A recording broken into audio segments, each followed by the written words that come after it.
Shayiwe nje kuvela umnini nje baxabule konke ashaye wasani. Onibingelelayo kuNdongo Shamase, uNzima, uNkwali yenkosi, uMtubatuba, uGodle Hawu. Umkhulu wami ozala ubaba loyo. Nganza kwethu ngiyanicela bafowethu kulama holiday angaka zingabi khona igameko ezibikwayo. Ukona konke sekwenzekile eNingizimu Afrika asikuyekeni ukudlule no2024. Yesifocus ku2026, 2025. Komunicipal bonke ngiyanicela ama commanders awe MK party. Let's focus, let's unite, let's fight together to get the destination. Ngiyanicela nganza kwethu ake siyekeni uqabana sodwa sifocus. Nginifisela ukhisimusi abahle nonyuyo omuhle. Uma nazi uthunye uphelile nganza kwethu, uma uyikhomanda lomkhonto wesizwe, you must understand, you must go back to the track. Siyoqala phansi, siyofuna izwe lethu, izwe lobaba mkhulu. Ama resources ethu ayahamba. Umhlaba bawuthathile. The only thing we need in South Africa, we need our land. Without compensation. Siyacela nganza kwethu, abakazi bawuthenga kumuntu lomhlaba.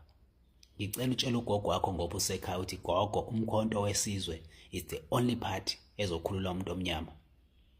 Ngoba lento yokuthi sibe kwesicindezelana sikhuluma into engekho. I-IFP ihlulekile. We give i-IFP a chance. We give ANC a chance. We give i-freedom fighters a chance. We give wonke lama party chance. But now so isikhathi sokuthi thina sikwazi ukuvuka siyithathe. South Africans and youth, let's join together. Let's fight our economy. Let's fight our country. Let's fight our resources. Let's fight umhlaba wethu. Let's fight for land. No one is going to give us the land mahala.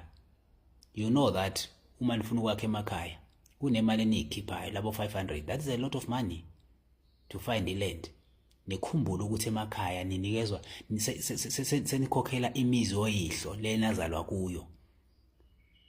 Sukhokhela umuzi kayihlo nenduna asenandaba nathi.